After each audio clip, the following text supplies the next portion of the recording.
അസ്സലാമു അലൈക്കും. കൂട്ടുകാരെ, നമ്മുടെ പുണ്യ നബി സല്ലല്ലാഹു അലൈഹി വസല്ലമ പിറന്ന മാസമാണ് റബീഉൽ അവ്വൽ.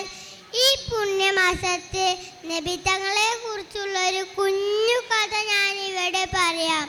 ഒരിക്കൽ നബി സല്ലല്ലാഹു അലൈഹി വസല്ലമ സ്വഹാബികളും കൂടിയിരിക്കുന്ന ഒരു സദസ്സിലേക്ക് ഒരു കൂട്ടം ആളുകൾ കടന്നു വന്നു. അവർ ഒരു പരാതിയുമായിട്ടാണ് വന്നത്. രസകരമായിരുന്നു അവരുടെ പരാതി. അവർ പറഞ്ഞു, നബിയെ, ഞങ്ങൾ എത്ര ഭക്ഷണം കഴിച്ചിട്ടും വയറ് നിറയുന്നില്ല നബിയെ. അപ്പോൾ ചോദിച്ചു, നിങ്ങൾ എങ്ങനെയാണ് ഭക്ഷണം കഴിക്കാനിരിക്കുന്നത്?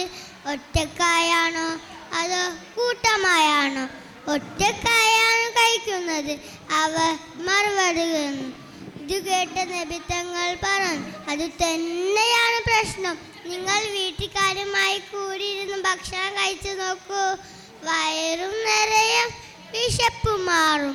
അതുമാത്രമല്ല, ബിസ്മിയും ചൊല്ലാം, എങ്കിൽ ഭക്ഷണത്തിൽ ബർക്കത്തുമുണ്ടോ. കൂട്ടുകാരെ, നിങ്ങൾ എല്ലാവരും ഭക്ഷണം കഴിക്കുമ്പോൾ വീട്ടുകാരുമായി കൂടിയിരുന്ന് ഭക്ഷണം കഴിക്കണേ. കൂടെ ബിസ്മി ചൊല്ലാൻ മറക്കരുത്. എൻ്റെ ഈ ചെറിയ കഥ ഇവിടെ അവസാനിപ്പിക്കുന്നു. അസ്സലാമു അലൈക്കും.